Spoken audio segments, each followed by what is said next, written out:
Hello, beautiful friends and book lovers. I hope that you are all doing well. If you are new to my channel, my name is Heather, and here at Heather's Book Review, I like to read and review thrillers, mysteries, and the occasional hyped up fiction novel. Today, I am coming at you with a review of The Perfect Daughter by DJ Palmer.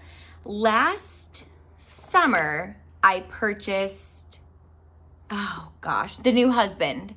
I saw it all over Instagram. I purchased it off Amazon and I really liked it. I do have a review for that, which I will link somewhere up here for you. And then I saw that DJ Palmer was coming out with another book and I reached out to the publisher to see if I could get my hands on an ARC. So thank you so much to St. Martin's Press for granting my wish, because I really liked The New Husband and I had a feeling I was really gonna like this one too, which I did. I have not read a whole lot of really good thrillers this year, and it's already April. So I'm like, what the heck? But this one's actually really good, and I'm not just saying that because it's an ARC. Like, that I was gifted it. In all honesty, like, it's really good. So I am going to tell you all about it. If you're new here, I would love if you could connect with me on Instagram. It's the same handle. It's just at Heather's Book Review. And I'll link that in the description along with my Goodreads, because I love to see what you guys are reading on both Instagram and Goodreads.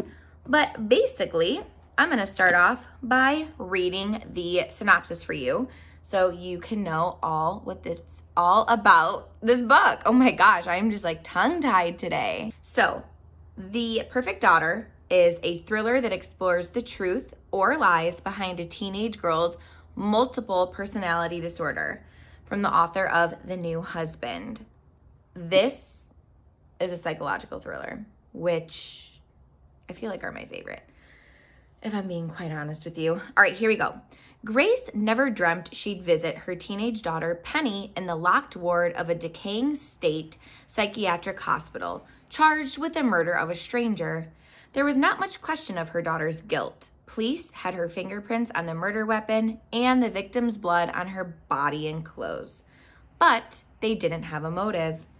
Grace blames herself because that's what mothers do. They look at their choices and wonder, what if? But hindsight offers little more than the chance for regret. None of this was conceivable the day Penny came into her life.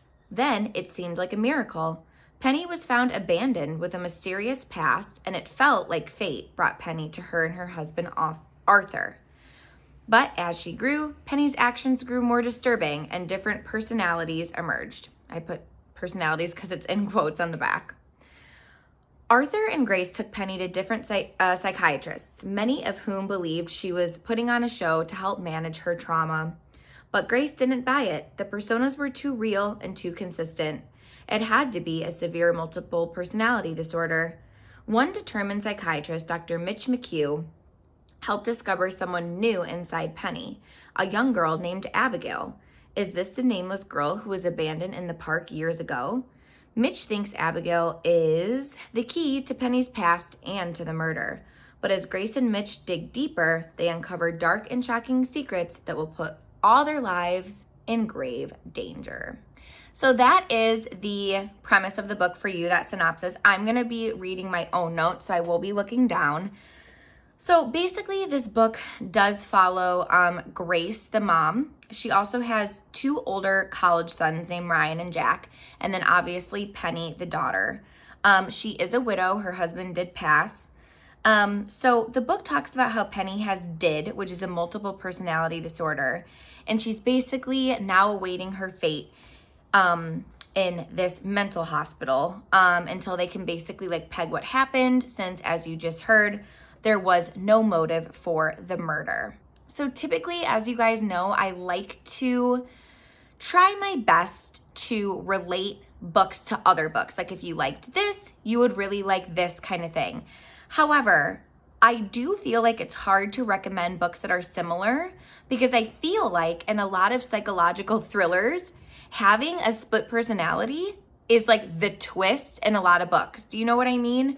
Like, you're following, a couple, and the whole time you're like, oh my gosh, is the wife crazy? Is the husband crazy? Oh my gosh, one of them had a split personality disorder.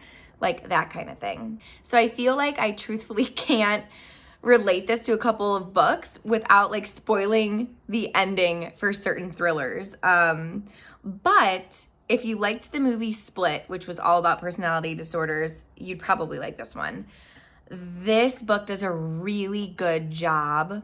I commend the author for putting in the amount of research that they did on personality disorders. There's a whole excerpt at the back of the book where the author basically talks about how, they put in all of this research and they hope that they did a good job portraying Penny, our young girl with the multiple personality disorders. So it's a good book, guys. If that stuff intrigues you and you like the whole psychological thriller, multiple personalities vibe, pick this one up. So something that really stood out to me for this book was I found myself constantly predicting what was going to happen, and I feel like I haven't read a whole lot of books like that this year. Like I was saying, I haven't read a whole lot of 4 or 5-star books in general. So this was really fun to just figure out, how many personalities does she have? Does she even have a split personality disorder? Was she wrongly diagnosed? It was a lot of fun just thinking and predicting. And you find out some stuff about the Dr. Mitch McHugh that I read to you from the premise. Some like weird backstory on him. And I feel like it adds a whole other element to the book. Kind of like, what's really going on here? Who's really doing this research on Penny, and are they honest and truthful? The book does a good job having you predict, what kind of multiple personality disorder does she have, if any? Is she just doing this for attention? Is she working with someone so she can achieve a final goal? It does a really good job kind of setting up the reader to take a certain route while reading, if that makes any sense. Like, for me, I kind of picked a pathway and I stuck with it. And I felt like it was a lot of fun to be proven wrong in a lot of aspects of the book. I feel like that's what makes a good book for me, if it's not super predictable. So on NetGalley and Goodreads, I'm going to give this a 5-star, which is really exciting because I think I have maybe 2 other 5-star books, and I can't even remember. One of them was Alice Feeney. But this is really exciting because I haven't read a whole lot of great books this year.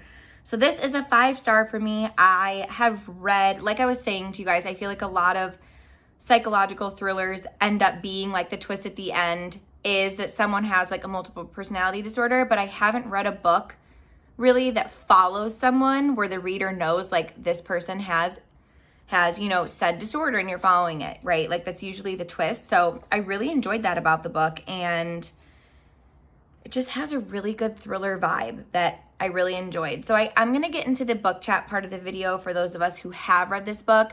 So if you are new here, I would love if you could subscribe and hit that post notification bell so you're notified every time I post a new bookish related video. So when we found out that juicy tea that Dr. Mitch self-medicates and was fired for prescribing himself medication, I was like, okay, great. So we have an unstable doctor.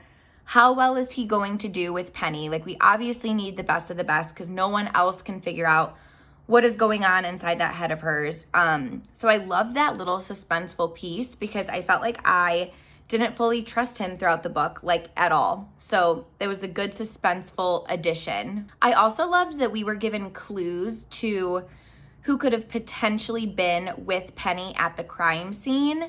Multiple times in the book, we were alluded to the fact that she was not alone.